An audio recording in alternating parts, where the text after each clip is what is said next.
সুন্দরবন ইলিশ উৎসবের আজ আমাদের দ্বিতীয় দিন। মান্নাদার সুন্দরবনের আমন্ত্রণে আমাদের এই সফর 7ই সেপ্টেম্বর নৈহাটি থেকে আমাদের যাত্রা শুরু হয়েছিল। তবে সফরের মূল যাত্রা শুরু হয় ক্যানিংয়ের সোনাখালী ফেরিঘাট থেকে।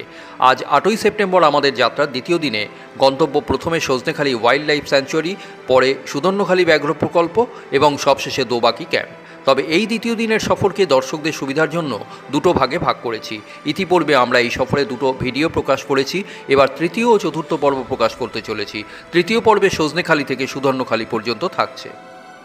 মর্নিং বন্ধুরা, আজকে আমাদের সুন্দরবন ইলিশ উৎসবের দ্বিতীয় দিন।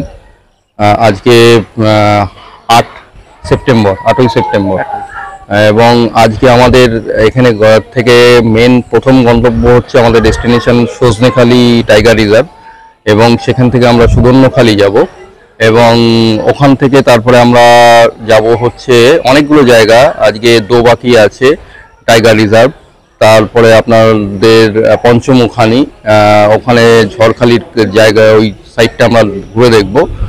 আর বিশেষ করে আরেকটা জিনিস, যদি গত সপ্তাহে এরা একটা গ্রুপ এসেছিল, এরা এসে বাঘ দেখেছিল। বাঘ দেখাটা বিশাল ব্যাপার না, আসলে খুব ভাগ্যের ব্যাপার না। বাঘটা যখন তখনই দেখা যেতে পারে, আবার অনেকে এসছে যে 2 বছর 3 বছর এসছে তাও পারেনি। এটা যাই হোক, সেটা বাঘ না লাগলেও আমরা প্রাকৃতিক সৌন্দর্যটা দেখবো। ওখানে বিভিন্ন গাছগাছরা যাওয়া উচিত এবং অন্য প্রাকৃতিক পশু পাখি রয়েছে সেগুলো আছে, সেটা একটু উপভোগ করা। যাক, আমরা তো এই হোটেলে উঠেছি, আপনজন হোটেল। আপনাদের সমস্ত কিছু জানিয়ে দেবো এর ডিটেলসটা। এবং আমরা তো মান্নাদার সুন্দরবনের সঙ্গেই রয়েছি, ওনারাই অ্যারেঞ্জ করেছেন পুরো প্রোগ্রামটা এবং এখন পর্যন্ত ঠিকঠাক চলছে, সব রয়েছে। যা যা হবে, যেখানে যেখানে হবে, সমস্ত কিছু পার্ট বাই পার্ট আপনাদের দেখাবো। আপনারা দেখতে থাকুন আর সঙ্গে থাকুন। আমরা এখন ঘড়িতে বাজে 8:12। আমরা পাখিরালয় থেকে আমরা রওনা দিলাম সজনেখালী টাইগার রিজার্ভের দিকে।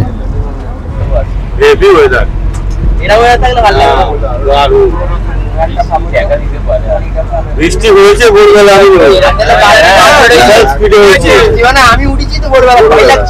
ওয়েদারটা খুব ভালো আছে, সবাই বলছে এখন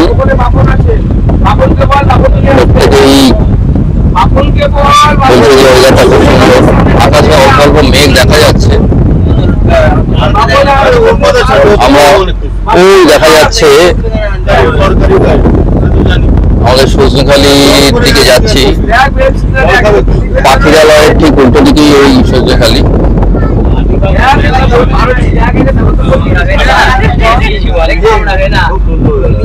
জলের ইয়েটাও খুব সুন্দর, জলের ইয়েটা দেখুন, জল আস্তে আস্তে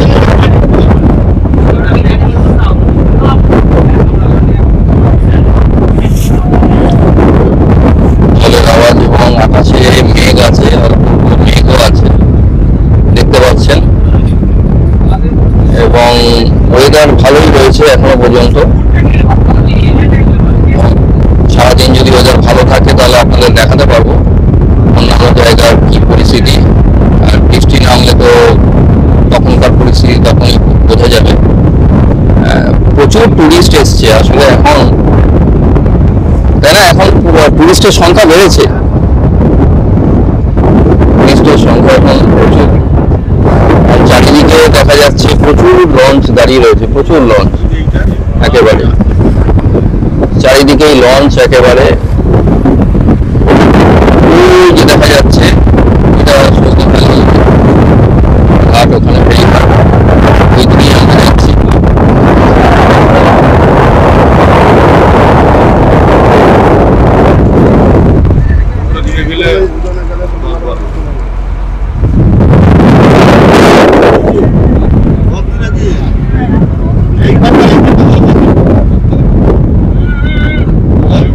এই পাখিরালয় থেকে সজনেখালী এটা কতক্ষণ লাগে এমনি টাইম? 15 মিনিট তাহলে 4-5 মিনিট লাগে, একদম কাছেই, 4-5 minute just. Sajnekhali tiger reserve এটাই কিন্তু মানে সুন্দরবন টাইগার রিজার্ভের এটা প্রধান জায়গা। এই জায়গাটা এখানে ইন্টারপ্রিটেশন সেন্টার আছে, একটা মিউজিয়াম আছে, এখানে রেঞ্জ অফিসারের অফিস রয়েছে। এখানে দেখছি দুটো লঞ্চ দাঁড়িয়ে রয়েছে এবং আমাদেরটা থার্ড লঞ্চ। এখানে আরো আশেপাশে কয়েকটা লঞ্চ ইতিমধ্যেই দেখে তারা বেরিয়ে যাচ্ছে, তারা আরো সকালবেলা এসেছিল এবং আস্তে আস্তে মেঘটা কেটেও যাচ্ছে, দেখা যাচ্ছে নীল কালো মেঘ যেটা ছিল সেটা কেটেও যাচ্ছে এখন। আরই সুন্দর লাগছে একেবারে এখন পরিস্থিতি।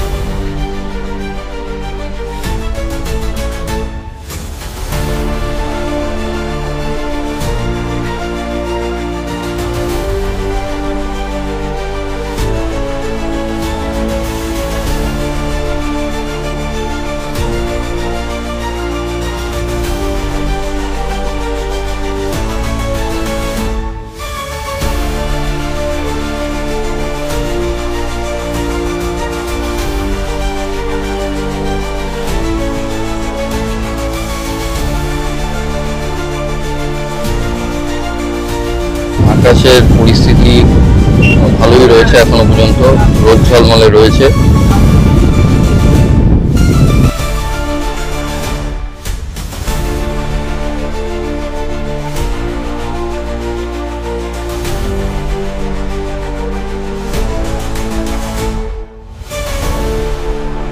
এখানে এখন লঞ্চের সংখ্যা এত বেড়ে গেছে, আমাদের রাস্তায় যেরকম ট্রাফিক জ্যাম হয় এই জলের মধ্যেও এখন জ্যামের মতন অবস্থা।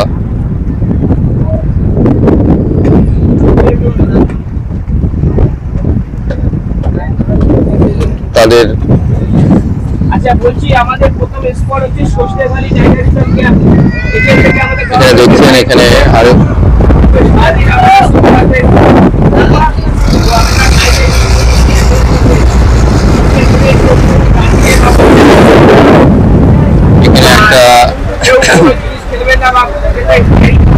এদের একই লঞ্চ যার জন্য কিছু একটা দেওয়ার জন্য এরা ইয়ে করলো। সেই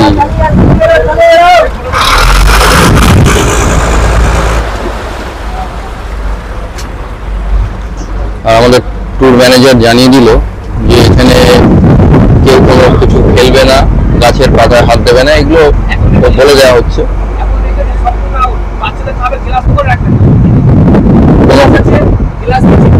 ওই দূরে দেখা যাচ্ছে চলে আসছি।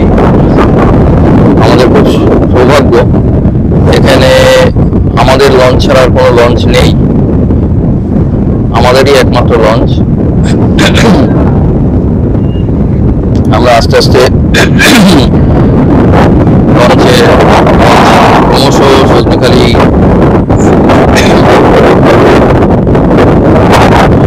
দিকে এগিয়ে যাচ্ছে, সজনেখালি ঘাটের দিকে। Welcome Sajnekhali wild life sanctuary,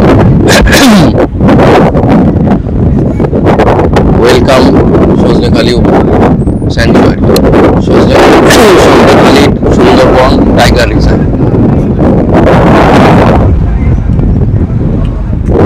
এই এই এই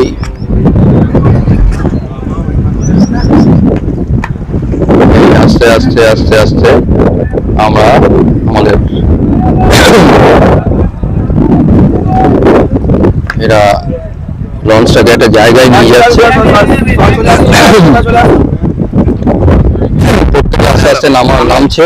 ট্যুর ম্যানেজার নিমাইদা এখানে সবাইকে দাঁড়াতে বললেন। আমরা দেখছি প্রত্যেকটা প্যাসেঞ্জার আস্তে আস্তে আমাদের গ্রুপের সবাই আস্তে আস্তে নেমে আসছেন, একে একে প্রত্যেকে নামছেন। এখানে পাশে একটি ছোট ডিঙি নৌকো দাঁড়িয়ে রয়েছে।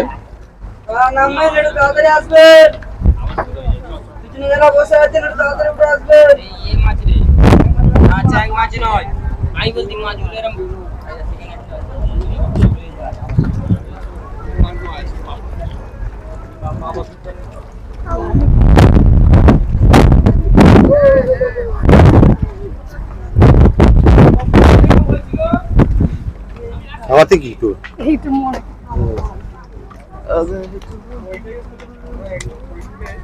তো আমরা চলে এসেছি, আমরা সজনেখালি ওয়াইল্ড লাইফ স্যাংচুয়ারির কাছে এসে পৌঁছেছি। আমরা ধীরে ধীরে আমরা এগিয়ে আসছি। আমার সঙ্গে জয়দীপ আছে, জয়দীপ পেছনেই রয়েছে এবং ধীরে ধীরে আমরা এগিয়ে যাচ্ছি আমরা সজনেখালির দিকে। আমরা ঢুকছি সজনেখালিতে আমরা ওয়াইল্ড লাইফ স্যাংচুয়ারিতে। এখানে চারিদিকেই নেট দেওয়া রয়েছে, আমরা দেখছি এখানে নেট দেওয়া। যে কোনো মুহূর্তে অনেক সময় এখানেও বিপজ্জনক পরিস্থিতি তৈরি হতে পারে এবং ফরেস্ট ডিপার্টমেন্ট এবং রেঞ্জ অফ সেকশন ফরেস্টের তারা এইটাকে সবসময় সুরক্ষিত রেখেছে, সবসময় সুরক্ষার জন্যই এই জিনিসটা রাখা হয়েছে। এই আমরা প্রবেশ করছি, প্রবেশে আমাদের বাঘ মামা আমাদের স্বাগত জানাচ্ছে। বাঘ মামার একটা সুন্দর একটা মূর্তি এখানে দেখা যাচ্ছে, স্ট্যাচু। ওখানে বাঘ মামা বসেও আছেন একজন। ওখানে আমাদের গাইড অনেক কথা বলছে, চলুন ওখানে গাইড কি বলছে একটু শোনা যায়। আমাদের গাইড এখানে অনেক কথা বলছে, শুনে নিই। এই মুহূর্তে আমরা সজনেখালিতে আছি। সজনেখালি এই জায়গাটাতে আমরা তিনটে জিনিস দেখব। তিনটে জিনিসের মধ্যে একটা রয়েছে কচ্ছপের পুকুর, একটা কচ্ছপ আছে, একটা অস্টাওয়ার আছে, আর একটা কুমিরের পুকুর। এই তিনটে জিনিস আমরা দেখার পরে পুনরায় আবার আমরা বোর্ডে যাব। তারপরে আবার বোর্ড নিয়ে আমরা সুন্দরবনের যে জঙ্গলের মধ্যে ছোট খাল খাড়িগুলো আছে সেগুলো দিয়ে ঘুরতে ঘুরতে আরো দুটো অস্টাওয়ার পয়েন্ট আছে, যেখানে আমরা জঙ্গল থেকে বন্য পাখি দেখার চেষ্টা করবো। এই জায়গাটাতে আরো দুটো পয়েন্ট আমরা যাবো।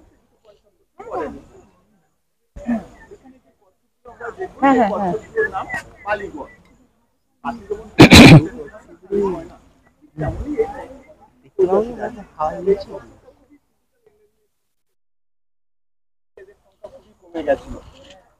তাই ফরেস্ট ডিপার্টমেন্ট এটাকে কৃত্রিমভাবে প্রজনন করে এদের সংখ্যাটা বাড়ানোর চেষ্টা করছে। এই কচ্ছপটা 2004 সালে এদের সংখ্যা মাত্র 25টা এসে দাঁড়িয়েছিল। 2025 সালের পরে 2012 থেকে এদের কৃত্রিমভাবে প্রজনন শুরু হয়। 25টার মধ্যে আমাদের সজনেখালিতে 12টা ছিল, বাংলাদেশে 11টা, চেন্নাইতে 2টো ছিল। বাংলাদেশ এবং আমাদের এখানে দুই জায়গাতে কৃত্রিমভাবে প্রজনন শুরু করা হয়। একটু আগে আপনারা জিজ্ঞাসা করছিলেন না এই জায়গাটাতে কি আছে দেখার চেষ্টা করছিলেন, এটা এই কচ্ছপের প্রজনন ক্ষেত্র। হ্যাঁ, এই কচ্ছপটা এখানে প্রজনন, এই কচ্ছপগুলো এখানে প্রজনন করা হয়। মাঘী পূর্ণিমার সময় ওদের যখন ডিম পাড়ার টাইম হয় এইখান থেকে ফিমেলদেরকে তুলে এখানে দেওয়া হয়। একদিকে বালি আছে, বালির মধ্যে ওরা রাত্রিতে উঠে ডিম পাড়ে। তো যাই হোক, এইভাবে এদের সংখ্যাটা আমাদের এখানে 400-র মতো করা গেছে 2012 থেকে এখন পর্যন্ত। বাংলাদেশের প্রায় 450 হয়েছে, আর মায়ানমারের সম্প্রতি 150-র মতো এই প্রজাতির কচ্ছপ পাওয়া গেছে। তো যে কারণে এদের সংখ্যাটা এখন পৃথিবীতে 1000-এর কাছাকাছি সম্ভাব্য বলা হচ্ছে। এবং একটা ভালো সংবাদ, গত বছর 10টা কচ্ছপকে পিঠে জিপিএস দিয়ে কিন্তু সুন্দরবনের খাঁড়িতে ছাড়া হয়েছে। জিপিএস থাকার কারণে এদের মনিটরিং করা যাচ্ছে, এটা বাঁচবে কিনা ন্যাচারাল হ্যাবিটে সেটা কিন্তু পরীক্ষা নিরীক্ষা চলছে। তবে ভালো সংবাদ যে তারা সুস্থভাবে সুন্দরবনের পুরো উপকূল কোস্টাল এলাকা দিয়ে তারা ঘোরাঘুরি করছে, এখন ভালো আছে। আগামী দিনে এই প্রজাতির কচ্ছপ আরো সুন্দরবনের খাঁড়িতে আমরা ছাড়বো। তো যাই হোক, এখন এই কচ্ছপের সাথে আমাদের যে সচরাচর যে কচ্ছপগুলো দেখি তার কি পার্থক্য রয়েছে। প্রথম পার্থক্য বলবো, এরা হার্টশেল। এরা সাইজে প্রায় 10 কেজির কাছাকাছি সম্ভাব্য এদের ওজন হয়ে থাকে। মেল ফিমেল একটু ডিফারেন্স হয়, ফিমেল সাইজে একটু বড় হয়।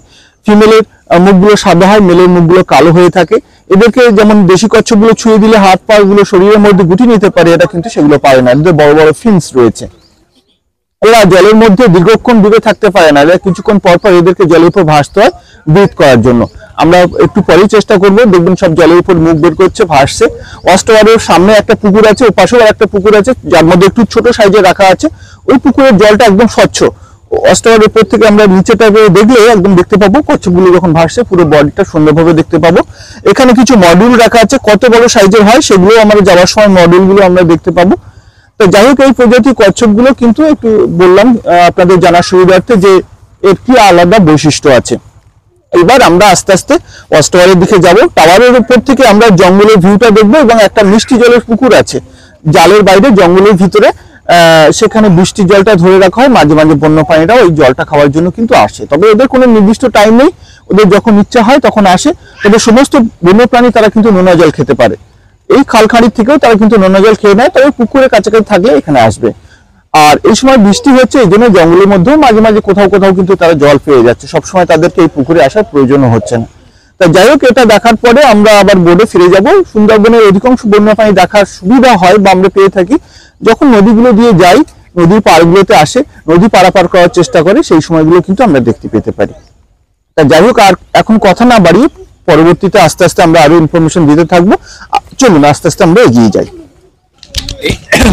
এই যে আমাদের উনি বললেন আমাদের গাইড, খুব সুন্দর এই যে কচ্ছপগুলো কি সুন্দর তারা রয়েছে।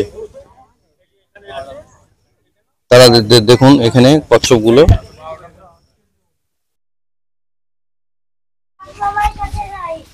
ওই যে বাঘ মামার কাছে যাচ্ছে, বাঘ মামাকে জড়িয়ে ধরো। এগুলো কি স্ট্যাচু? এগুলো মানে তৈরি করা স্ট্যাচু, কিন্তু ওটা আসল। এইগুলো স্ট্যাচু। ওইখানে হচ্ছে একটা ক্রোকোডাইল দেখা যাচ্ছে, ক্রোকোডাইলটা আপনাদের দেখানোর চেষ্টা করছি এখানে। হ্যাঁ জ্যান্ত, ওটা জ্যান্ত, ওটা জ্যান্ত। ওইগুলো ফলস, ওইগুলো। এখানে ক্রোকোডাইলটা উঠে রয়েছে, বিশ্রাম নিচ্ছে।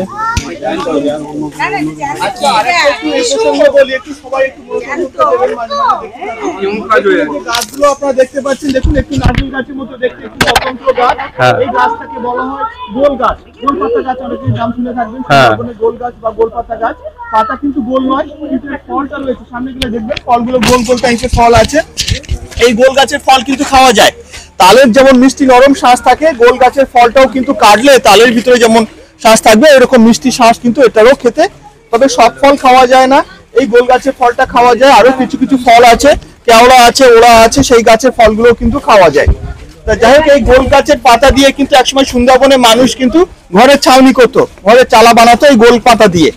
তবে এখন আর এই গাছের পাতা আমাদের সুন্দরবন থেকে সংগ্রহ করতে দেওয়া হয় না। আর এই গাছ থেকে বর্তমানে বিজ্ঞানীরাও কিন্তু বায়োপেট্রোলিয়াম, ভিনিগার, সুগার, আইশ্যাডো, স্কিন ডিজিজের ওষুধপত্রও কিন্তু তারা কিন্তু তৈরি করছে। সুতরাং কিছু কিছু গাছ আছে, সেগুলো থেকেও কিন্তু কিছু আমরা প্রসাধনী বা জিনিসপত্রও কিন্তু পেয়ে থাকি। তাহলে শুনছেন আপনারা, আমাদের বন দপ্তরের টুরিস্ট গাইড কি সুন্দরভাবে বুঝিয়ে দিচ্ছে প্রত্যেকটা জিনিস। এটা কিন্তু প্রত্যেকের কাছেই প্রয়োজনীয় এবং শিক্ষণীয়। এদিকটাতে একটু একটা জিনিস একটু আপনাদের দেখাতে চেষ্টা করছি। এখানে দেখুন এই একটা মাছ রয়েছে, একটু মাছের একটা মডিউল এখানে করা হয়েছে। আপনারা যদি নদীর চরগুলোতে যখন আমরা বোটগুলো ঘাটের কাছে লাগবে, দেখবেন এই মাছ, তবে সাইজে ছোট, 4-5 ইঞ্চি, এখানে একটু বড় করে দেখানো হয়েছে। এরকম ছোট সাইজের মাছ কিন্তু আমরা নদীর উপরে বা চরগুলোতে কাদার মধ্যে ঘোরাঘুরি করতে দেখবো। সেগুলো ব্যাঙাচির মতো দেখতে, বাচ্চাগুলো অনেকে ব্যাঙাচি মনে করে বা অন্য কিছু ভাবে, কিন্তু এগুলো ট্যাডপোলের মতো, উভয়চর জলে স্থলে দুই জায়গায় থাকে। আচ্ছা, এই পাখিটা দেখা যাচ্ছে কি পাখি? হ্যাঁ, এটা হচ্ছে পন্ড হেরন আছে, এটা ইন্ডিয়ান পন্ড হেরন, হিউজ ব্লক আমরা বলে থাকি। তবে এই মাছটার বৈশিষ্ট্য সম্পর্কে একটু বলি। এরা উভয়চর জলে স্থলে দুই জায়গায় থাকতে পারে এবং সামনের দিকে ফিন্স গুলো দেখুন অনেকটা হাতের মতো, যেটার মাধ্যমে কিন্তু এরা মাটির উপরে স্কিপ করে চলে। আর তার সাথে সাথে কিন্তু এরা কেউ খাবার দেবেন না, কেউ খাবার দেবেন না, ব্যাগপত্র কিন্তু কেড়ে নেবে, খাবার দেবে না কেউ। এটা মাছ স্কিপার বলা হয়, কেউ খাবার দেবে না, মাটির উপরে স্কিপ করে চলে বলে মাছ। এরা উভয়চর জলে স্থলে দুই জায়গায় থাকতে পারে এবং এরা কিন্তু গাছে উঠে পড়ে। জোয়ারের সময় যখন জল ভরে যায়, মাটিগুলো যখন জলের এরা গাছের জলের সংলগ্ন যে পাতা বা ডাল থাকবে তার উপরে বাচ্চাগুলো কিন্তু উঠে পড়ে। কারণ জলের মধ্যে থাকলে তো মাছ খেয়ে ফেলবে, এই জন্য এরা কিন্তু উপরে উঠে যায় নিজেদের নিরাপত্তার কারণে। এটাকে বলা হয় মাছ স্কিপার, বাংলাতে ডাকুরে বা ম্যানা মাছ কিন্তু বলা হয়ে থাকে। আচ্ছা চলুন এবার টাওয়ারের দিকে চলুন। আমরা এখন উপরে উঠছি ওয়াচ টাওয়ারের, ধীরে ধীরে উনি নিয়ে যাচ্ছেন। এই দেখছেন এইখানে বাইরে কি সুন্দর জায়গা, অপূর্ব দৃশ্য। আমি প্রায় 20 বছর আগে এসেছিলাম, তখন যেরকম ছিল, হ্যাঁ 20 বছর আগে কিন্তু এরকম ছিল না। আর এখন আমূল পরিবর্তন। পরিবর্তন দেখছি, খুব সুন্দর হয়েছে এখন, এখন পরিবর্তনটা অনেকটাই হয়েছে। একদম, হ্যাঁ হ্যাঁ হ্যাঁ হ্যাঁ হ্যাঁ হ্যাঁ হ্যাঁ, ওই জায়গাটায় কাঠের ওয়াজটা এইরকম ছিল না, এত সুন্দর ছিল। তাহলে শুনছেন তো 20 বছর আগে কিরকম ছিল আর এখন কি কি অবস্থা। এখন দূর থেকে দেখা যাচ্ছে সুন্দরবনের গভীর জঙ্গল, একেবারে যতদূর। বাংলাদেশের সাইডটা কোন দিকে? ওই দিকটাতে, এইটা বলছো, এই সাইডটা বাংলাদেশ। এই দেখা যাচ্ছে ও যে সোজা একদম এখানে কি সুন্দর দেখা যাচ্ছে। আর মিষ্টি জলের পুকুর, ওই যে মিষ্টি জলের ওই যে বললো ওরা, ওই যে দূরে দেখা যাচ্ছে। আমি একটু জুম করে দেখানোর চেষ্টা করছি, দেখুন ওই যে যেটা দেখা যাচ্ছে গোল আকারে, ওইটা হচ্ছে মিষ্টি জলের পুকুর। বৃষ্টির জল ধরে রেখে ওটা হচ্ছে ইনি বলবেন। আর ওই যে দূরে দেখা যাচ্ছে পুরো ওই সাইডটায় রয়েছে সুবর্ণখালী সম্ভবত, এগুলো সব ঘেরা রয়েছে, পুরো সবুজ একেবারে চারিদিকে প্রাকৃতিক দৃশ্য পুরো সুন্দরবনে। একটা দ্বীপের মাঝে দাঁড়িয়ে আছি, তবে এই দ্বীপটা জঙ্গলের দ্বীপ। আমাদের ভারতবর্ষে প্রায় 102টো আইল্যান্ড আছে, যার মধ্যে 54টা দ্বীপের মধ্যে মানুষের বসবাস আছে, আর 48টা দ্বীপের মধ্যে এরকম জঙ্গল বন্যপ্রাণীদের জন্য সংরক্ষিত বনাঞ্চল। আমরা এই মুহূর্তে সুন্দরবনের সজনেখালি ওয়াচটাওয়ার থেকে আশেপাশের ভিউটা দেখতে পাচ্ছি। বাইরে ওখানেও একটা পুকুর আছে, এখানেও একটা পুকুর আছে, যেগুলো বৃষ্টির জল সংরক্ষণ করে রাখা হচ্ছে বন্যপ্রাণীদের খাবার জন্য। তবে এই জঙ্গলটা বিস্তৃত আছে, এখান থেকে যদি সম্ভব আমরা দক্ষিণ দিকে যেতে শুরু করি 80 কিলোমিটার। 80 কিলোমিটার জঙ্গলটা রয়েছে, তারপরে গিয়ে বে অফ বেঙ্গল শুরু হচ্ছে, অর্থাৎ বঙ্গোপসাগর শুরু হচ্ছে। এই 80 কিলোমিটার মধ্যে এদিকে কোনো জনপদ, কোনো গ্রাম বসতি কিছুই কিছু নেই, পুরো নো ম্যানস ল্যান্ড আছে। আর এখান থেকে যদি আমরা দেখি পূর্ব দিকটা হচ্ছে এটা আমাদের, তাহলে পূর্ব দিকে যদি এখান থেকে 40-42 কিলোমিটার যদি আমরা যাই, তাহলে তারপরে গিয়ে বাংলাদেশের বর্ডার এবং তারপরে গিয়ে বাংলাদেশের জঙ্গল শুরু হচ্ছে, রায়মঙ্গল নদী, তারপরে আমাদের ওপারে বাংলাদেশের 7টা ডিস্ট্রিক্টের ফরেস্ট। বাংলাদেশটা কিন্তু এইদিকে। আজকের আমাদের প্রোগ্রাম আছে দক্ষিণ দিকে যাওয়ার, বাংলাদেশের দিকে যাওয়ার নয়। অনেকে জিজ্ঞাসা থাকে আমরা কি বর্ডার দেখতে পাবো না? বর্ডারের দিকে যেতে গেলে আমাদেরকে উল্টো দিকে 4 ঘন্টা যেতে হবে, কিন্তু আজকে আমরা এইদিকেই যাচ্ছি প্রায় 40 কিলোমিটারের কাছাকাছি, 35-40 কিলোমিটার আমরা দক্ষিণ দিকে যাবো। সুতরাং ডাইরেকশনটা দুই দিকে হচ্ছে, আমরা যাচ্ছি সমুদ্রের দিকে। এগুলো হচ্ছে। আর একটা জিনিস, ওখানে দেখুন কালো কালো কিছু বেড দেখতে পাচ্ছেন, জায়গাটা একটু খোলা রয়েছে। ওখানে একটা হচ্ছে ম্যানগ্রোভ নার্সারি ফায়ার ডিপার্টমেন্ট তৈরি করেছিল, অর্থাৎ ম্যানগ্রোভের চারা ওখান থেকে তৈরি করে জঙ্গলের নদীর চরগুলোতে যেখানে ফাঁকা জায়গা আছে সেখানে প্লান্টেশন করা হয়। বিভিন্ন এনজিও বা প্রকল্প যখন আসে সেই সময় এই চারাগুলোকে তোলা হয়। তবে কিছু বেডের চারা ভালো হয়েছিল, সেগুলো তুলে নিয়ে প্লান্টেশন করা হয়েছে, আর কিছু বেডের চারা হয়নি, সেগুলো এখন কালো কালো বেড পরিত্যক্ত হয়ে আছে, সেগুলো আমরা দেখতে পাচ্ছি। তবে ওখানে যখন কাজ করে তখন চারিদিকে জাল আর বাঁশ দিয়ে ব্যারিকেড করে তার মধ্যে গিয়ে লেবাররা কিন্তু কাজ করে। এরকম খোলা জায়গা এখানে কিন্তু সম্ভব নয়। চারিদিকে দেখুন আমাদের নিরাপত্তার জন্য লোহার উঁচু করে জাল দেওয়া রয়েছে। খোলা জায়গায় কিন্তু আমরা এখানে ঘুরতে পারবো না। বাইরের জঙ্গলে যেমন কার সাফারি, এলিফ্যান্ট সাফারি থাকে, সুন্দরবনে সুবিধা নেই, কেন এখানকার বাঘের একটা আতঙ্ক ভয় রয়েছে। যে কোনো সময় আমরা দেখি নৌকার উপরে আক্রমণ করছে, তেলে নৌকাগুলোতে উঠে পড়ছে। কিছুদিন আগেই তো আমরা দেখলাম পেপারে হচ্ছে একজন আহত হয়েছে পিজি হসপিটালে, ওখানে কিন্তু এখন চিকিৎসাধীন রয়েছে, খুব গুরুতর জখম হয়েছে। এই জন্য কিন্তু নিরাপত্তার কারণে যেভাবে কিন্তু কাউকে খোলা জায়গায় ঢুকতে দেওয়া হয় না। আর জঙ্গলটা এতটাই ঘন নিবিড়, এখানে ভালোভাবে আপনাকে নামিয়ে দিলেও আপনি সোজাভাবে হেঁটে যেতে পারবেন না, কাদা মাটি স্লিপারি রয়েছে, সুতরাং সেগুলোর থেকে কিন্তু চলাটা অনেকটা মুশকিল এবং বিপজ্জনক। যাই হোক, এই কারণে কিন্তু জঙ্গলের মধ্যেও কিন্তু ফরেস্টের যারা রয়েছে স্টাফ বিশেষ কারণ ছাড়া তারা কিন্তু ভিতরে কেউ যায় না। তা নাহলে তারাও কিন্তু আমরা বলি যেমন জঙ্গলটাকে প্রদক্ষিণ করে নদী দিয়ে ঘুরে পেট্রোলিং করে থাকি, ওনারাও কিন্তু সেইভাবে কাজটা করে থাকে।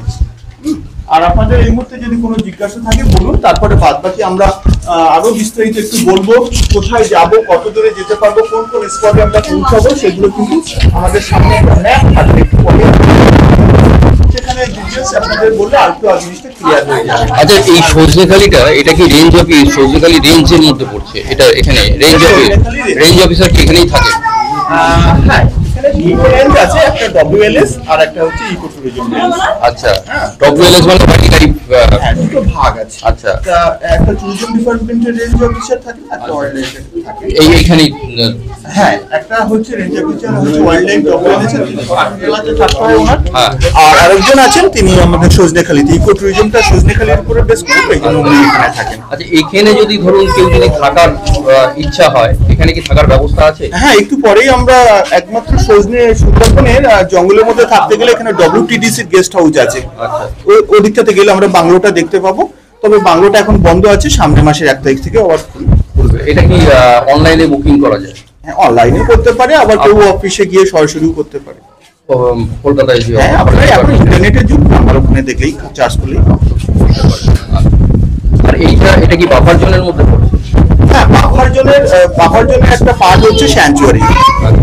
হ্যাঁ, 845 স্কয়ার কিলোমিটার জায়গার মধ্যে 362 স্কয়ার কিলোমিটার জায়গা স্যাংচুয়ারি। এর মধ্যে মূলত টুরিস্টদের ঘোরার পারমিশন আছে। বাফারটা বাংলাদেশের বর্ডার সাইডে।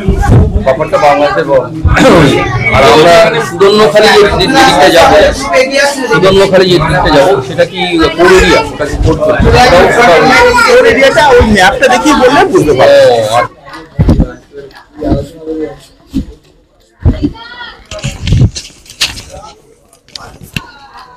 কুমির আছে ওখানে। আচ্ছা, এইটা হচ্ছে ম্যানগ্রোভ, তাই তো? হ্যাঁ, এগুলো গোলপাতা।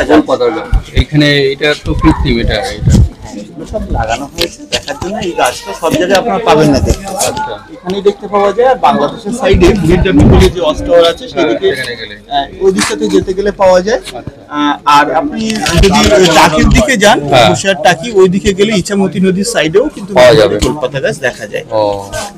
আচ্ছা, এই ইন্টারপ্রিটেশন সেন্টারে ঢোকা যাবে না? হয়ে গেছে। ওই বাঘটা এখনো পিক আপ করা আছে, যে বড় একটা বাঘ ছিল? কিচ্ছু নেই এখন। আপনি যখন 20 বছর আগে এসেছিলেন তখন হরিণের বাচ্চা ফর্মালিটির মধ্যে রাখা ছিল, কুমিরের ডিম, বিভিন্ন একটা বাঘও ছিল, একটা বাঘের জিভ ছিল, বাঘের একটা মডুল কাচের মধ্যে ছিল। হ্যাঁ, বিভিন্ন প্রকার সাপ, বিষাক্ত সাপগুলো সব ফর্মালিকে রাখা ছিল। এখন এইসব কিছু নেই। হরিণের বাচ্চা রাখা ছিল সব ফর্মালিকের মধ্যে। কেন এগুলো সরিয়ে দেওয়া হলো? স্বর্ণের স্কাল ছিল, মহিষের শিং ছিল। এখন এগুলো সরিয়ে দেওয়া হলো কেন? নষ্ট হয়ে গেছে? কেন হয়েছে এই উত্তরগুলো আমাদের কাছে নেই, কেননা মনে হয় কোনো কিছু সমস্যা ছিল, পরিবর্তন করেছে। পরবর্তীতে এর ভিতরে যেটাগুলো করেছিল সব ছবি আকারে দেখানো হয়েছিল, অরিজিনাল কিছু আর ছিল না। এখন যেগুলো রয়েছে সব ছবি আকারে। হ্যাঁ, আর কিছু এখন এই লকডাউনের থেকে এটা বন্ধ হয়ে গেছে, তারপর আর খোলেনি। এখানে শুধু সুন্দর একটা বিল্ডিং দেখছি। এখানে লেখা রয়েছে ম্যানগ্রোভ ইন্টারপ্রিটেশন সেন্টার, টাইগার রোয়ার্স, এ গোল্ডেন জুবিলি সেঞ্চুরি সুন্দরবন। কিন্তু এখানে এটা পুরো সিঁড়ি, বিল্ডিং সবই আছে, কিন্তু এখানে কিচ্ছু নেই। এখানে সুন্দরবন মানচিত্র। আমরা এই মুহূর্তে সুন্দরবনের একটা ম্যাপের সামনে দাঁড়িয়ে আছি, তবে পুরো সুন্দরবনের ম্যাপটা কিন্তু এখানে দেওয়া নেই। আমরা জানি সুন্দরবনটা হচ্ছে পৃথিবীর বৃহত্তম বদ্বীপ, পৃথিবীর বৃহত্তম ম্যানগ্রোভ ফরেস্ট, এবং সম্প্রতি একটা নতুন তকমাও পেয়েছে যে এটা হচ্ছে সব থেকে বড় জলাভূমি, ওয়েটল্যান্ড। আর এটা ছাড়া এটা ওয়ার্ল্ড হেরিটেজ সাইটও আছে, বায়োস্ফিয়ার রিজার্ভও আছে। তবে এই সুন্দরবনটা শুধু যে আমাদের ইন্ডিয়াতে তা নয়, বাংলাদেশ এবং আমাদের দুই দেশ মিলে রয়েছে। ওদের 40% আছে, আমাদের ওদের 60%, আমাদের 40% আছে। দুই দেশ মিলে সুন্দরবনের আয়তন আছে 25,500 বর্গ কিলোমিটার। তার মধ্যে আমাদের আছে 9,630 বর্গ কিলোমিটার। এই 9,630 বর্গ কিলোমিটার মধ্যে জঙ্গল এবং গ্রাম বসতি সবটাই নিয়ে রয়েছে, যেটাকে আমরা বায়োস্ফিয়ার বলে থাকছি। তো যাই হোক, এটা 1987-এ ঘোষণা করা হয়। আর এখন সবুজ যে অংশটা দেখতে পাচ্ছেন, এটা সবই সংরক্ষিত বনাঞ্চল, যার আয়তন আছে 4,264 বর্গ কিলোমিটার। উল্টো দিকে বাংলাদেশে আছে 6,000 বর্গ কিলোমিটার, তাদের জন্য বনভূমি রাখা হয়েছে। এখানে দেখুন হরিণভাঙা এবং রায়মঙ্গল নদী, এটা হচ্ছে আমাদের উপরে রয়েছে কালিন্দী, এর অর্ধেকটা আমাদের, অর্ধেকটা ওদের। এইভাবে কিন্তু একটা কাল্পনিক রেখা দিয়ে আমাদের পার্টিশন কিন্তু করা। আমাদের কোনো লঞ্চ বোট চলাচল করলে এই জঙ্গলের সাইড দিয়ে করবে, ওদের করলে কিন্তু ওদের পাশ দিয়ে করা চলাচল করবে। এভাবে একটা কাল্পনিক রেখা দিয়ে আমাদের কিন্তু এখানে সীমানা নির্ধারণ করা হয়েছে। এখানে কোনো জাল বা ফেন্সিং দেওয়া নেই, যে কারণে কিন্তু বন্যপ্রাণীরা খুব ভালো সাঁতার কাটতে পারে, তারা কিন্তু এখান থেকে যাওয়া আসা অনায়াসে করতে পারে। এই জন্য সঠিকভাবে কোনো বর্ডার নেই না, ওদের এই জন্য সঠিক কিন্তু বলা সম্ভব নয় যে আমার জঙ্গলে 100 বাঘ ছিল মানে এখন 100 আছে, কম হতে পারে, বেশি হতে পারে। তো যাই হোক, একমাত্র জালটা দেওয়া রয়েছে। এখানে যে গ্রামগুলো আছে, সেই সাদা অংশগুলো দেখছেন, এগুলো যেগুলো তো গ্রাম, এই গ্রামগুলোর ঠিক উল্টো দিকে জঙ্গলের ভিতর দিয়ে কিন্তু লাইলনের ফেন্সিং, যেটা গতদিন আসার সময় আপনারা দেখেছেন, যেন গ্রামের দিকে বাঘ চলে যেতে না পারে, নিরাপত্তার কারণের জন্য কিন্তু এইভাবে করা হয়েছে। গ্রামগুলো সেফটি দেওয়ার জন্য এই জঙ্গলের ঠিক সাইডগুলো দিয়ে গ্রামের উল্টো দিকে জালটা দেওয়া হয়েছে। হ্যাঁ বলছি স্যার। তবে এখানে যে জঙ্গল রয়েছে 48টা দ্বীপের জঙ্গল, এদিকে রয়েছে সাউথ ডিভিশনাল ফরেস্ট, আর এটা হচ্ছে Sundarban tiger reserve. Sundarban tiger রিজার্ভটাকে 3টে ভাগে ভাগ করা হচ্ছে। একটাকে বলা হচ্ছে স্যাংচুয়ারি জোন, 362 স্কয়ার কিলোমিটার জায়গা, এটা হচ্ছে স্যাংচুয়ারি, এটার মধ্যে টুরিস্টরা ঘোরাঘুরি করে। এই মুহূর্তে আমরা সজনেখালিতে আছি স্যাংচুয়ারি জোনের মধ্যে। এরপরে আমরা এখান থেকে যাব সুদান্নখালি ওয়াচ রয়েছে পরেরটা, সেটা দেখবো। তারপরে এই যে ছোট ছোট চ্যানেলগুলো আছে এগুলো দিয়ে ঘুরতে ঘুরতে আমরা দোবাকি ওয়াচ টাওয়ারে পৌঁছাবো। দোবাকি দেখার পরে এখান থেকে আমরা বেরিয়ে পঞ্চমুখারি হয়ে তারপরে আবার পুনরায় পাখিয়ালা আমরা ফিরে আসবো। এইটুকু আমার কাছে আজকে শিডিউল আছে, যে শিডিউলের অনুযায়ী আমি কথা বলতে পারবো আপনাদের। তবে সুন্দরবন এইটুকু ছাড়াও কিন্তু আরো ঘোরা যায়, তবে সেই ঘুরতে গেলে আপনাকে 5-6 দিনে আসতে হবে, এবং সেগুলো শীতকালে সম্ভব। কারণ এই বড় বড় নদীর কারণে, উত্তালের কারণে, ঢেউয়ের কারণে কিন্তু ভয়ে কোনো বোটম্যান, কোনো ট্যুর অপারেটর এই ধরনের রিস্ক নিয়ে দুর্গম রাস্তাগুলো তারা পাড়ি দিতে চায় না। কিন্তু শীতের সময় এগুলো করা সম্ভব। কলস ক্যাম্পে টুরিস্টরা যেতে পারে, বনি ক্যাম্পে কিন্তু টুরিস্টরা যেতে পারে। এগুলো ছাড়া নেতিদুপানি ওয়াচ টাওয়ার, যেটা কোর এরিয়ার মধ্যে অবস্থিত, দেখুন নিচের দিকে যে অংশটা রয়েছে এটা কোর জোন, এটার মধ্যে কাউকে ঢুকতে দেওয়া হয় না। এটা বন্যপ্রাণী আতুর ঘর, এখানে কাউকে ঢুকতে দেওয়া হয় না। ইকোসিস্টেম, বাস্তুতন্ত্রটা যেন নষ্ট না হয় তার জন্য এই জায়গাটা রেস্ট্রিকশন করা হয়েছে। এখানে যে অংশগুলো দেখতে পাচ্ছেন ঘরগুলো, এগুলো সবই ফরেস্টের স্টাফ রয়েছে বা ফরেস্টের ক্যাম্প আছে, যেখান থেকে ফরেস্টের লোকজন তারা জঙ্গলটাকে দেখাশোনা করে থাকে। তবে অনেক মানুষজন আছে যারা মাছ কাঁকড়া ধরে জীবিকা নির্বাহ করে থাকে সুন্দরবনে, তাদের জন্য এই এলাকাটা রয়েছে, যেটা বাফার জোন। 855 স্কয়ার কিলোমিটার জায়গা, এখানে বাফার জোনের মধ্যে মাছ কাঁকড়া মধু সংগ্রহ করতে দেওয়া হয়। তবে এর মধ্যে হরিখালি ক্যাম্প, তারপরে বুড়িকডাব্বি ক্যাম্প এবং ঝিঙেখালি, এই 3টে জায়গাতেও কিন্তু টুরিস্টরা যেতে পারে। এটা হচ্ছে বাংলাদেশ সাইডে। আমরা আছি এখানে, এখান থেকে দেখুন বাংলাদেশ এদিকে বলছিলাম, আর আমরা আজকে যাচ্ছি দক্ষিণ দিকে, এইদিকে সমুদ্রের দিকে। এইখানে কোনো টুরিস্ট যায় না না, এগুলো এখানে দেখুন। আরেকটা অনেকে প্রশ্ন করে এটা গোসবা লেখা, এটা গোসবা নয়, গুয়াসাবা। এটা একটা ব্লকের নাম। সজনেখালি যেমন একটা ব্লক আছে, জঙ্গলটাকে এরকম ব্লকে ভাগ করা আছে। তো যাই হোক, এগুলো রয়েছে। আমরা এত অব্দি আসতে পারবো? হ্যাঁ, টুরিস্টদের জন্য এই পর্যন্ত আছে। শীতের সময় এইগুলো দূরের দিকে ওইদিকেও আসা যায়। আচ্ছা, একবার আসা হয়েছিল, আমি আজ এসেছিলাম হলদিবাড়ি, ওখানে পারমিশন করে অনেক আগের। এগুলো সম্ভবত এখন সাধারণ মানুষের পক্ষে সেগুলো সম্ভব নয়। না, অনেকগুলো নদী আছে, সব বলে দেবো। এখানে এখন 3টে নদীর জংশন আছে, গুমতি আছে, গোমর আছে, আর পিসখালি নদী আছে। ঠিক আছে। আর অনেকে জিজ্ঞাসা করে যে আমরা কুমির প্রকল্প দেখতে পাবো না। দেখুন, কুমির প্রকল্পটা হচ্ছে ভগবতপুর, এখানে রয়েছে। আর আমরা আছি এখানে, অনেকটা দূরের রাস্তা। আর গঙ্গাসাগর, অনেকে কথা বলে এই যে গঙ্গাসাগর, সেটা এখানে হুগলি নদীর মোহনায়। আর এখানে যত নদীতে জোয়ার ভাটা হয়, সেগুলো কি হয়, জোয়ারের জল এখান থেকে ঢুকবে, আবার ভাটা হলে চলে আসবে। সুতরাং সবটাই কিন্তু নোনা জল, এখানে কোনো মিষ্টি জলের নদী নেই। একমাত্র হুগলি নদী মিষ্টি জল নিয়ে আসছে, কিন্তু সেই জলটা ওখান থেকে ঘুরে এখানে আসে না। এই জন্য এগুলো সবই নোনা জলে কিন্তু এলাকা। জোয়ার ভাটাতে কিন্তু এই যে আমরা উপরে পুকুরগুলো দেখলাম বা মাটি দেখতে পাচ্ছিলাম টাওয়ার থেকে, সেগুলো কিন্তু জোয়ারে সব জলে পরিপূর্ণ হয়ে যাবে। ভাটা হলে আবার সব জেগে আসবে, সব জল ডুবে যাবে। আজ দুপুরেও দেখতে পাবেন। আর এটা হচ্ছে সুন্দরী গাছ। সুন্দরবনে এসেছেন, সুন্দরী গাছটা একটু দেখে নিন কাছ থেকে। হ্যাঁ, এখানেও আছে, এদিকেও আছে, এদিকেও আছে। অনেক শিকড়গুলো আমরা দেখতে পাবো। এদিকে চলে আসুন। এটা সুন্দরী গাছ, এটা দেখা যাচ্ছে। এই হচ্ছে গভর্নমেন্টের গেস্ট হাউস, কিন্তু হাল খুব খারাপ। এটা তো রক্ষণাবেক্ষণের দরকার আছে এইগুলো। এটা যা সিচুয়েশন রয়েছে, আরেকটু যদি রক্ষণাবেক্ষণ করে খুব ভালো হয়। এই দিকটায় একটু খেয়াল রাখা উচিত, তাই না? যদি আশা করি আমাদের বার্তা নিশ্চয়ই যাবে গভর্নমেন্টের কাছে এবং প্রশাসনের কাছে, বন দপ্তরের কাছে। হ্যাঁ, তারা নিশ্চয়ই বিষয়টা ভেবে দেখবে। কারণ এত পর্যটক, এত সব আশা নিয়ে আসে, এগুলোকে আরো ডেভেলপ করা উচিত। লঞ্চ দাঁড়িয়ে রয়েছে, 3টে লঞ্চ, বহু টুরিস্ট চলে এসছে। এই যে আমরা ফেলে চলে যাচ্ছি সজনেখালি, বাই বাই সজনেখালি। এখন আমরা সুবর্ণখালির দিকে রওনা দিচ্ছি। আমরা এখন যাচ্ছি দক্ষিণ দিকে, সুবর্ণখালি টাইগার রিজার্ভ। এইসব প্রত্যেকেই বসে রয়েছে, আমাদের গ্রুপের প্রত্যেকে। এখানে আজকে অনেক টুরিস্ট এসছে, 3টে লঞ্চ এখন দাঁড়িয়ে রয়েছে। তো আপনার নামটা কি? সপ্তর্ষি মন্ডল। সপ্তর্ষি মন্ডল, ইনি ফরেস্ট ডিপার্টমেন্টের, ইনি টুরিস্ট গাইড আমাদের সঙ্গে রয়েছে।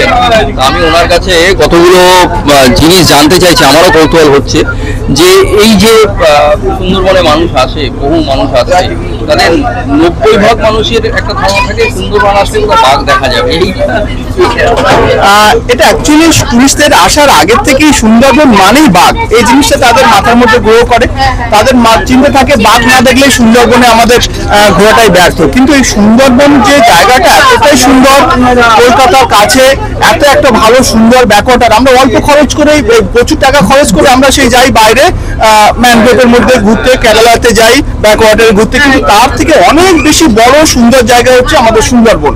সুতরাং এখানে শুধু যে বাঘ নয়, বাঘ ছাড়াও এখানে জলে কুমির আছে, ডাঙায় তো বাঘ আছে, এগুলো ছাড়াও জঙ্গলে আরো জঙ্গলকে উপভোগ করতে হবে, জঙ্গল উপভোগ করা, বর্তমানে অক্সিজেন নেওয়া, সেটা তো অবশ্যই আছে। এখানে পলিউশনের মাত্রা 0 রয়েছে। আর এখানে নদী, জল, সমুদ্র, মেঘ, এখনকার কিছু ছবি দেখলেই বুঝতে পারবেন প্রকৃতি কি রূপে সেজে আছে। এটার সঙ্গে সঙ্গে এখন টুরিস্টদের খাওয়ারও একটা দারুণ ফেসিলিটি ট্যুর অপারেটররা দিচ্ছে। ইলিশ উৎসব, সুন্দরবনে নদীবক্ষে ঘুরে আরো আকর্ষণ, মানে মূলত বলবো যে সুন্দরবনে বাঘ দেখা থেকে খাওয়ার চর্চাটাই বেশি চলে। হ্যাঁ, বর্তমানে এই সময়গুলোতে এগুলো ছাড়াও নদীবক্ষে ঘুরতে ঘুরতে বৃষ্টি আসছে, মেঘ আসছে, এই বৃষ্টি চলে যাচ্ছে, এইগুলো ঘুরতে ঘুরতে তার সাথে সাথে কিছু বন্যপ্রাণী দর্শন, এটা একটা অপূর্ব মনোরম প্রাকৃতিক পরিবেশের মধ্যে দিয়ে আমরা চলতে থাকি।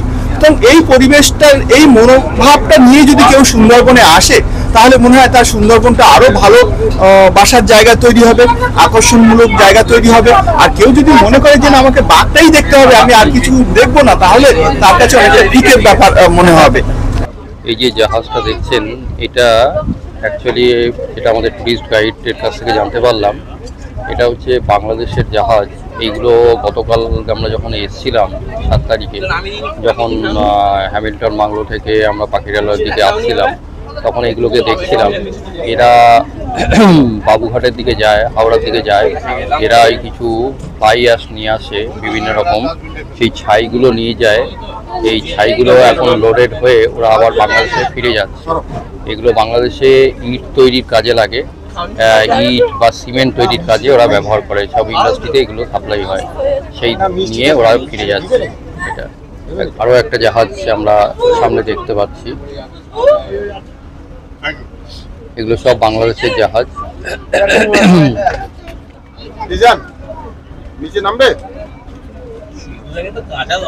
এবং আমরা সুদর্ণখালির দিকে যাচ্ছি।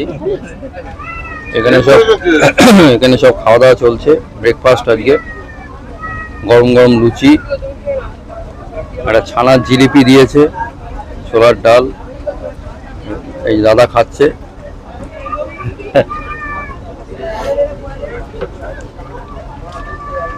এই দেখুন এইখানে এই খাড়িটা চলে গেছে, এখানে সে কালকে আমরা এই পাশ দিয়ে যাচ্ছিলাম, এখানে পুরো নেট দেয়া রয়েছে। ভারতের পতাকা পথ করে উঠছে, এখানে দেখা যাচ্ছে।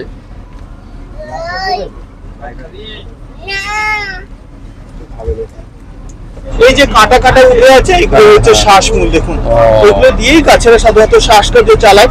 তবে আপনার মনের মধ্যে প্রশ্ন আসতে পারে, সুন্দরবনটাকে আমরা এভারগ্রিন ফরেস্ট বলে থাকি, তাহলে এরা শিকড় দিয়ে, গাছের তো পাতা আছে, পাতা দিয়েই তো শ্বাসকার্য করবে, তাহলে শিকড় দিয়ে কেন করছে? তার দুটো কারণ আছে। একটা, এখানে জোয়ারের জল 4-5 মিটার করে বেড়ে যায়, মাঝে মাঝে জল বেড়ে যাওয়ার কারণে এইসব গাছগুলো জলের নিচে ডুবে যাবে। এই গাছগুলো জলের তলায় চলে গেলে তাদের তো বাঁচার জন্য অক্সিজেনের প্রয়োজন। রাত্রেতে যেমন গাছ কার্বন ডাইঅক্সাইড ছেড়ে দেয়, অক্সিজেন নিয়ে থাকে, তেমন জলের নিচে যখন থাকবে তাদেরও কিন্তু বাঁচার জন্য, সার্ভাইভের জন্য অক্সিজেন নিতে হয়। এটা কি করে, ভাগার সময় বাতাস থেকে অক্সিজেনটা নিয়ে ওর মধ্যে সঞ্চয় করে রেখে দেয়। এই শিকড়গুলোকে আমরা অক্সিজেন সিলিন্ডার বলতে পারি। এই অক্সিজেনটাকে সঞ্চয় করে রেখে দিচ্ছে, এমার্জেন্সি টাইমে আসলে তখন ওই সঞ্চিত অক্সিজেন তারা কিন্তু তাদের শ্বাসকার্যের জন্য ব্যবহার করে। এবং শিকড়গুলো তাদের শ্বাসকার্যে সাহায্য করে বলেই এদেরকে আমরা ব্রিদিং করছি। এই যে জোনটার উপর দিয়ে যাচ্ছি, এই এলাকাটার নামটা কি? এটা তীরখালি, আমরা 1 নম্বর জঙ্গলের পাশ দিয়ে যাচ্ছি। তীরখালি 1 নম্বর জঙ্গলের পাশ দিয়ে যাচ্ছি, 1 নম্বর দ্বীপের পাশ দিয়ে যাচ্ছি। এখানে তীরখালিতে 7টা দ্বীপ আছে, আজকে আমরা 5টা, 5ম দ্বীপ পর্যন্ত যাব। আচ্ছা, 5টা দ্বীপ রয়েছে। আচ্ছা, এই ভেতরে কি মধু বা কাঠ সংগ্রহ যারা করে তারা কি এই ভেতর দিয়ে যায় না এইদিকে এই দিক দিয়ে? তারা নদীর পাশেই, এই জঙ্গলের পাশেই নৌকাটাতে এখানে লাগিয়ে দেয়। এখানে লাগিয়ে দেয়। দিয়ে নৌকাতে একজন মাত্র থাকে, বাদ বাকি তাদের যে সাথী 6-7 জন 8 জন থাকে তারা নেমে যায়। কিন্তু খুব বিপজ্জনক। হ্যাঁ, সুন্দরবনে এই মধু সংগ্রহটা সব থেকে বিপজ্জনক কাজ, কেননা বাঘ খোঁজা আর মধুর চাক খোঁজা দুটো একই ব্যাপার। কোথায় আমরা এবার জঙ্গলের মধ্যে প্রবেশ করছি, গ্রামের সাইডটা দিয়ে আসছিলাম, এটা হচ্ছে মেন জঙ্গলের ভিতরটা। এখন একদিকে গ্রামের সাইডে আমাদের বোটটা আসছিল, জঙ্গল ছিল এক সাইডে, জাল দেওয়া ছিল, কিন্তু এরপরে আর জাল কিন্তু থাকবে না। এরপরে দুই দিকেই জঙ্গল শুরু হয়ে গেল, পীরখালির জঙ্গল। ওইটা দেখা যাচ্ছে সুবর্ণখালী খাল, এই খালটার মধ্যে দিয়ে আমরা প্রবেশ করছি, এটা সুবর্ণখালী খাল। এটা খাল, এই যে সামনেটা। এবার দুই পারে জঙ্গল, দুই পারে কিন্তু বন্যপ্রাণী থাকতে পারে, আর এখানে কিন্তু নেট আর কিন্তু নেই। নেট না থাকলে নদীর পারে কিন্তু বন্যপ্রাণী আসতে পারে। আমরা এখান থেকে বন্যপ্রাণী দেখার চেষ্টা করবো, দুদিকে আমাদের লক্ষ্য রাখতে হবে। এই আস্তে আস্তে আমরা সুবর্ণখালী, এই আমি এখানেও দেখছি পরিবর্তন হয়েছে, এখানে অনেক পরিবর্তন হয়েছে। আগে এত ছিল না এখানে। এখানে ঢুকতেই আমরা বনবিবির, এখানেও অনেক উন্নত হয়েছে, এইসব বিল্ডিং গুলো হয়েছে, আগে এরকম ছিল না। অনেক টুরিস্ট আসছে, সব এরকম প্রচুর,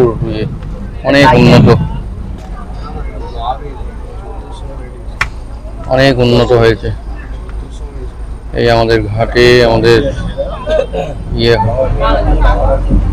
এই লঞ্চটা একটু বড় লঞ্চ আমাদের অন্যান্য লঞ্চের থেকে।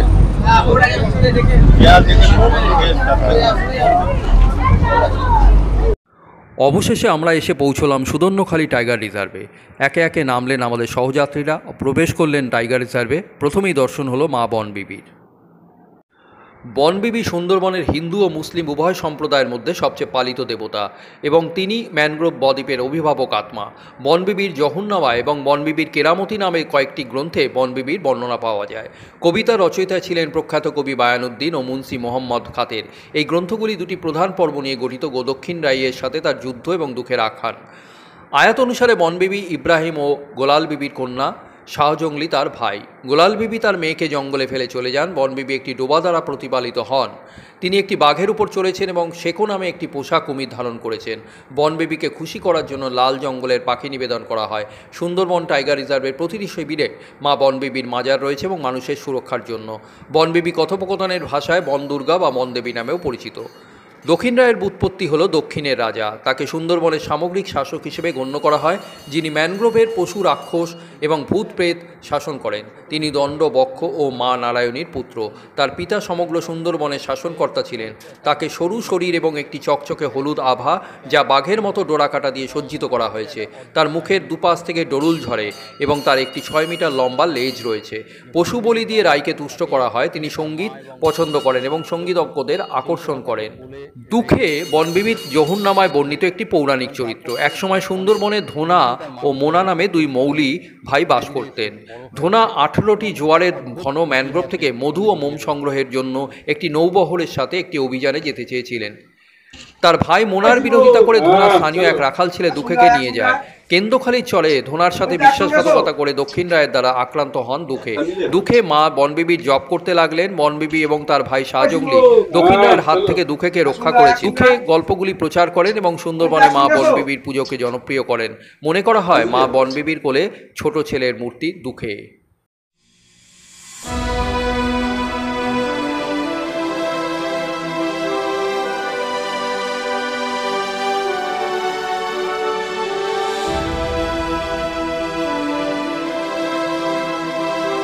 কিছু ভ্যাকসিনও কিন্তু এর রক্ত থেকে তৈরি হয়, যে কারণে এই প্রাণীটাকে একসময় প্রচুর পরিমাণে হত্যা করা হয়েছে, যে কারণে এদের সংখ্যাটা কমে গেছে। কিন্তু এখন এটা সংরক্ষণের তালিকায় রয়েছে। সুন্দরবনে এইসব যে চরগুলো দেখছি না কাদা মাটির মধ্যে, এদের কিন্তু আমরা দর্শন পাই মাঝে মাঝে। এখানে তৈরি করা হয়। হ্যাঁ, এখন কিছু এনজিও এটাকে কৃত্রিম ব্রিডিং করছে। পিছনে একটা লম্বা কাটার মতো। আচ্ছা, এখানে দেখুন, এটা খলসি গাছের একটু সম্পর্কে একটু বলি। আমাদের পৃথিবীতে কিছু মূল্যবান মধু পাওয়া যায়, তার মধ্যে একটা অন্যতম মূল্যবান মধু হচ্ছে খলসি ফুলের মধু। এই যে গাছটা রয়েছে দেখুন লেখা আছে, এটা খলসি গাছ। এই গাছের মধু খুবই কিন্তু মূল্যবান, সুস্বাদু এবং খুব দামি মধু। আপনারা যদি কেউ মধু কিনতে চান তাহলে আমাদের ওই নিমাই ভাই আছে, ওনার সঙ্গে যোগাযোগ করলে ওনারা জানেন মৌলরা ওদের কাছ থেকে নিলে তাহলে ওরা সরাসরি মৌলদের কাছ থেকে, কিন্তু দোকান থেকে যদি নিতে চান তাহলে কিন্তু কতটা ভুল বা ভালো হবে সে বিষয়ে কিন্তু সন্দেহ থাকবে।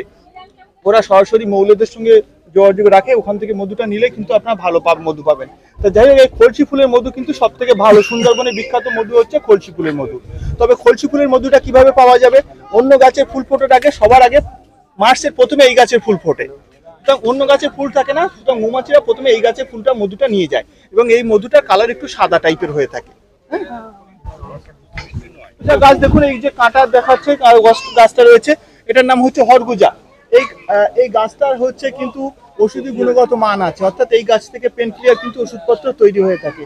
আমাদের গ্রামের দিকে অতীতে যখন কারো হাত পা ভেঙে যেত, এই গাছের পাতা শিকড় নিয়ে তার সাথে আরো কিছু জড়িবুটি দিয়ে তারা কিন্তু একটা জাপ তৈরি করে ব্যান্ডেজ করে সেখানে বেঁধে রাখতো, তাতে কিন্তু ভীষণ উপকার পাওয়া যায়। এই যে কাঁটা কাঁটা হয়ে আছে, এর ফুলটা অনেকটা নীল ফুলও হয়, ওই যে অপরাজিতা ফুলের মতো কিন্তু দেখতে।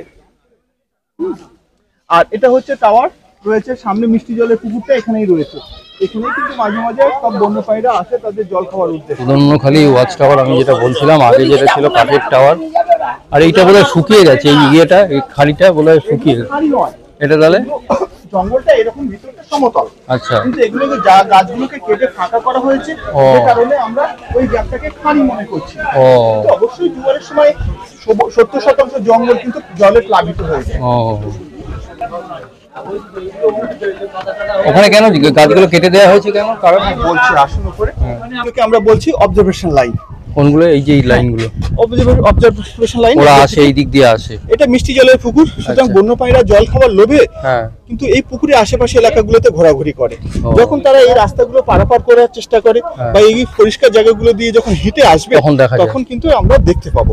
এই উদ্দেশ্যে ফরেস্ট ডিপার্টমেন্ট কিন্তু এই রাস্তাগুলোকে জঙ্গলটা কেটে এইভাবে ডেকোরেশন করেছে যাতে টুরিস্টরা কিছু দেখতে পায়। আচ্ছা, এটা বেশি দূর করেনি না, এই কিন্তু জঙ্গলটা কিন্তু ল্যান্ডটা কিন্তু এরকমই সমতল। এখানে কি কি আছে? জোয়ারের সময় কিন্তু এইসব জায়গাতে জল ভরে যায়, যে কারণে দেখুন এগুলো কাদা কাদা হয়ে গেছে। হ্যাঁ, আর কিছু কিছু হ্যাঁ আসবে। এমনি কি কি প্রাণী আছে এখানে? হরিণ আছে, শুকর আসে, মাঝে মাঝে বাঘও আসে, বাদর তো আছেই, গোসাপ দেখা যায়, বন বিড়াল দেখা যায় এখান থেকে। এটা মিষ্টি জল নদী। হ্যাঁ, এই সামনের এই পুকুরটা এটা আসে। এখান থেকে দিন 15 আগেও কিন্তু বাঘের দর্শন হয়েছে, টুরিস্টরা পেয়েছে। এইদিকে লাইন পার হচ্ছিল, এখান থেকে হেঁটে এদিকে গেছে, এরকম হেঁটে যেতে দেখা গেছে লাইন। এখানে দেখবেন নিচে একটা ব্যানার আছে, ব্যানারে দেখবেন বাঘ জল খেতে এসছে, জল খাচ্ছে বসে বসে। সেটা একটা জিনিস শুনেছি যে সুন্দরবনের বাঘের ক্ষেত্রে যেটা ক্যারেক্টারের মধ্যে কোনো ফিমেল বাঘ যে এলাকাটায় থাকে সেই এলাকাটায় একটি ফিমেলই থাকে, এরকম কি কোনো ব্যাপার আছে? প্রত্যেকটা বাঘের শুধু ফিমেল বলে না, প্রত্যেকটা বাঘের নিজস্ব একটা টেরিটরি থাকে, মেল হোক আর ফিমেল হোক। আচ্ছা, কখনোই দুটো মেল দুটো ফিমেল এক জায়গায় থাকবে না, তবে অনেক ক্ষেত্রে দেখা যায় একটা মেলের আন্ডারে 3-4টে ফিমেল থাকে। কারণ মেল অনেকটা পাওয়ারফুল হয়ে থাকে, যে কারণে ফিমেল সবসময় তাদেরকে প্রতিহত বা আটকাতে পারে না।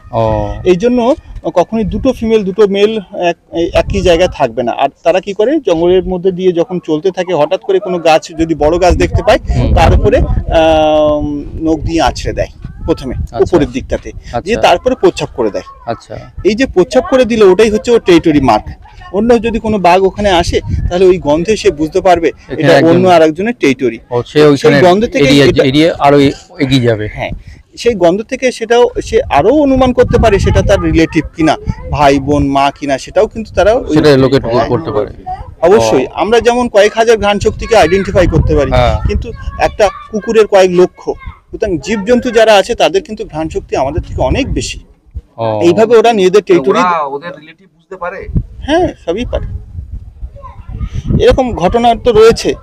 এটা একটা গল্প বলছি, এটা আমাদের এখানকার জঙ্গলে নয়, এটা হচ্ছে সম্ভবত করবেটের ওখানকার একটা জঙ্গল। না না না, ওই হ্যাঁ বলুন। হচ্ছে বাইরে একটা জঙ্গলে একটা বাঘিনী, তার 3টে বাচ্চা ছিল। এবার সেই সময় অনেক সময় পুরুষ বাঘ কি করে, বাচ্চা মেরে ফেলার চেষ্টা করে। এবার যখন ওই বাচ্চা নিয়ে বাঘিনী যখন ছিল সেই সময় টেরিটরি ফাইটে ওই মেল বাঘ মাকে মেরে দিয়েছে, তার সঙ্গে সঙ্গে আরো দুটো বাচ্চাকেও মেরে দিয়েছে, কিন্তু একটা বাচ্চা মেল বাচ্চা সে কিন্তু লুকিয়ে গিয়েছিল, আচ্ছা তাকে খুঁজে পায়নি। আচ্ছা, এবার ওই ঘটনাটা কিন্তু ওই বাচ্চা দেখেছে, মনে রেখেছে, ও দেখেছে এবং ওটা মনে রেখেছে। এবার ওই সময় ওকে মেরে যখন দিল, সেই বাচ্চা আস্তে আস্তে বড় হলো এবং সে অন্যত্র চলে যায়। আচ্ছা, তারপর সেখান থেকে 4 বছর প্রায় পরে ওই বাচ্চা আবার ফিরে আসে এবং এসে ওই যে মেল যে মেরেছিল তার মাকে এবং তার ভাইদেরকে, তার সাথে ফাইট করে সেই মেলটাকেও মেরে দেয়। বাবা, সুতরাং এদের মধ্যে কিন্তু যে সবটা এই জঙ্গলে কোথায় কি আছে আমরা জানি না, কিছুই জানি না, কিন্তু ওরা এখানকার নখদর্পণ, ওরা কোন ডাইরেকশনে গেলে কোথা দিয়ে বেরোবে, কোন এলাকা ও রয়েছে, এগুলো কিন্তু ওরা খুবই ভালোভাবে জানে। দেখবেন কখন যখন ন্যাচারাল ক্লাইমেট গুলো আসে, হ্যাঁ স্যার, এগুলো দেখার জন্য যদি কোনো বন্যপ্রাণী পারাপার করে তাহলে আমরা এগুলো দেখতে পাবো সহজে ওদের। তার মানে কিছু গাছ তো কাটতে হয়েছে এই জায়গাটা। হ্যাঁ, গাছ কেটে এগুলো ডেকোরেশন করা হয়েছে, আগে এরকম ঘন জঙ্গলই ছিল পুরোটাই। সেটাই বলছি। হ্যাঁ, দেখবেন কোনো প্রাকৃতিক বিপর্যয় হলে বন্যপ্রাণী তার আগেই বুঝতে পারে, তার আগেই কিন্তু একটা জায়গাগুলোতে চলে যায়। চলুন এবার আমরা আস্তে আস্তে